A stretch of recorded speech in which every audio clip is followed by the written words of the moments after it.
Fintech company Paytm पर reserve bank की कार्रवाई से पहले कंपनी में हो रही गड़बड़ियों को लेकर वह प्रवर्तन निदेशालय के रडार पर आ चुकी थी। प्रवर्तन निदेशालय को शक था कि पेटीएम पेमेंट बैंक के जरिए फेमा नियमों का उल्लंघन हो रहा था और इसको लेकर प्रवर्तन निदेशालय ने करीब 2 महीने पहले पेटीएम पेमेंट बैंक के जरिए हुए लेन देन को लेकर रिजर्व बैंक से जानकारी भी मांगी थी।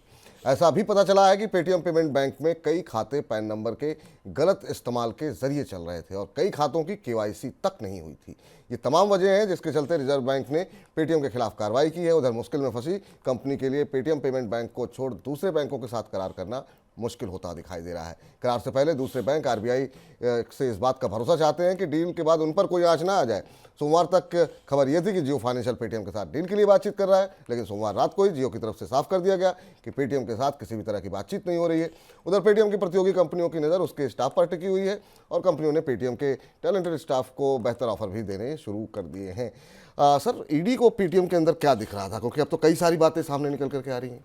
पेटीएम के अंदर से अब जब रिजर्व बैंक ने कार्रवाई की, और भारत के इतिहास में किसी कंपनी या फिनटेक कंपनी के खिलाफ इतनी बड़ी कार्रवाई कभी नहीं हुई कि चलती हुई देश की सबसे बड़ी कंपनी के पेमेंट बैंक का लाइसेंस रद्द करने की स्थिति आ गई हो और उसका कारोबार बंद कर दिया गया हो। तो अब आप अगर अंग्रेजी के मुहावरे का इस्तेमाल करें तो अब कबर्ड से बहुत सारे स्केलेटन निकलकर बाहर आना शुरू हुए। हम लगातार आपको मनी सेंट्रल में बता रहे हैं कि पेटीएम के भीतर क्या चल रहा है, और 3-4 बड़ी चिंता वाली बातें पेटीएम से निकल कर आई जिनका असर आम उपभोक्ताओं के लिए भी समझना जरूरी है। पहली चीज यह कि अब सरकारी एजेंसियों ने कहा है कि वो रिजर्व बैंक से इसकी जानकारी मांग रही थी कि पेटीएम के भीतर क्या चल रहा है। क्या चल रहा था? पहली चीज ये कि पेटीएम के पर फॉरेक्स वायलेशन के मामले बने थे। ये मामले कैसे थे? यानी पेटीएम के जरिए तमाम ऐसे भुगतान किए गए थे, चाहे वो बेटिंग एप्स के लिए किए गए हों, चाहे बाकी भुगतानों में किए गए हों, जहां विदेशी मुद्रा विनिमय के नियमों का पालन नहीं किया गया था। और ईडी ने इस मामले में ऐसी सूचना है कि आरबीआई से जानकारी मांगी थी। तो क्या रिजर्व बैंक की कार्रवाई की एक वजह ये सूचना या जानकारियां भी थी? लेकिन यही दूसरा सवाल तत्काल खड़ा होता, अगर ऐसा था तो आज तक ईडी ने ना कोई रिपोर्ट जारी की है, ना एफआईआर दर्ज की है, ना कोई ऑफेंस दर्ज किया है। अब ये बड़ी अजीब सी बात है कि एक रेगुलेटर कार्रवाई करके कंपनी को बंद करने की स्थिति तक ले जाता है और दूसरे जो जांच एजेंसियां हैं जिनके बारे में लगातार ये सूचनाएं आ रही कि वो जांच कर रही थी, उन्होंने कोई एफआईआर तक आज तक दर्ज नहीं की है। दूसरी महत्वपूर्ण बात यह कि यह पता चला कि जो सूचनाएं पेटीएम के पास थी उसमें पैन और केवाईसी से जुड़ी हुई जानकारियों में पारदर्शिता नहीं थी।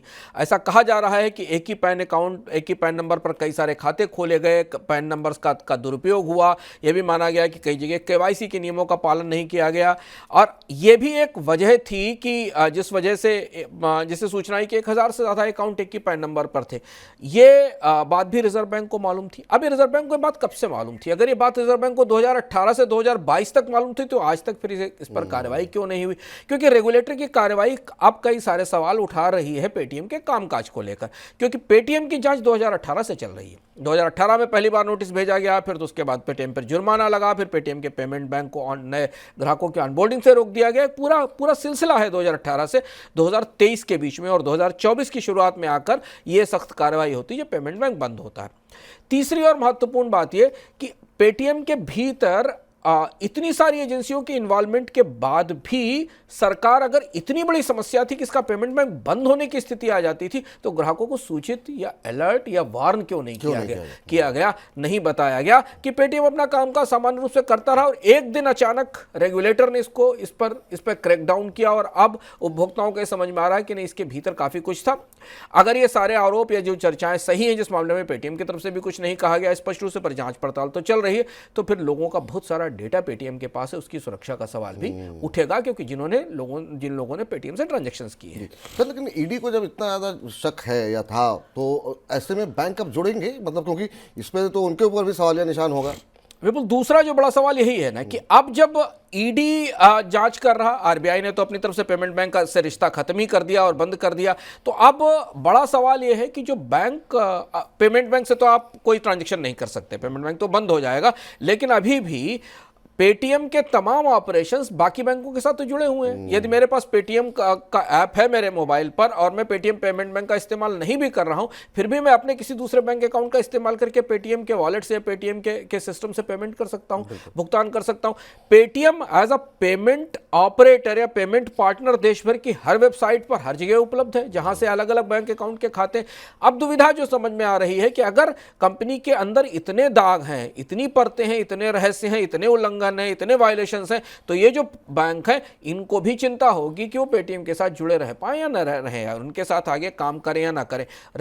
ऐसी चर्चा है कि रिजर्व बैंक से बैंकों ने पूछा है कि बताइए आगे क्या करें, पेटीएम के साथ हमें आगे जाना है कि नहीं जाना है, यह समझना भी जरूरी है, क्योंकि अब जो चीजें निकल कर आ रही हैं वो थोड़ी ज्यादा चिंताजनक है पेटीएम के कामकाज को लेकर। तो अभी देखना होगा। में रिजर्व बैंक ने अभी स्पष्ट नहीं किया है कि बाकी बैंकों का क्या होगा, लेकिन इसका असर क्या होगा विपुल में देख सकते हैं कि अगर बैंकों को इसमें स्पष्टता नहीं मिली तो बैंक धीमे धीमे पेटीएम के साथ ट्रांजैक्शंस में और बाकी चीजों में दूरी बनाने की कोशिश करेंगे। सर, अब सबसे महत्वपूर्ण सवाल यही कि भविष्य क्या है, कुछ है भविष्य पेटीएम का या नहीं? समाप्त हो गया। कल तक इस बात की चर्चा थी कि पेटीएम का वॉलेट बिजनेस कोई खरीद लेगा, क्योंकि वॉलेट बिजनेस ही पेटीएम का सबसे इंपॉर्टेंट और बड़ा बिजनेस था। पेमेंट बैंक बंद होने के बाद भी वॉलेट में कस्टमर्स हैं, पेमेंट में उन वॉलेट से ट्रांजेक्शन्स भी होते हैं, वॉलेट का इस्तेमाल कोई भी दूसरा फिनटेक कंपनी कर सकती है और अगर एक खरीद ले और उसे अपने पेमेंट बैंक से इसे जोड़ सकती है।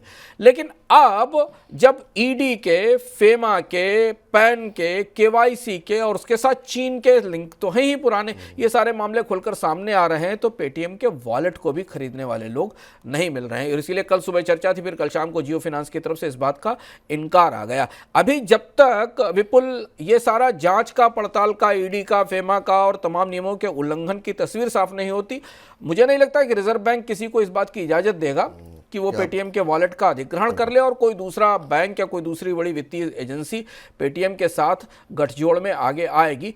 इस पर भी डाउट है और इसका असर हमें पेटीएम के भविष्य पर और ज़्यादा गहराता दिखाई देगा। चलिए, तो पेटीएम का भविष्य फिलहाल और ज़्यादा संशय में है और जितने भी निवेशक हैं, जितने भी एक्सपर्ट हम लगातार बात कर रहे हैं, तो आप सभी से जहां मौका मिले वहां पर निकलने की ही सलाह सारे एक्सपर्ट दे रहे हैं। हालांकि 3 दिन तो मौका नहीं मिला लोअर सर्किट की वजह से बेचने का, लेकिन जहां मौका मिले निकल जाइए, तभी आपके लिए बेहतर रहेगा।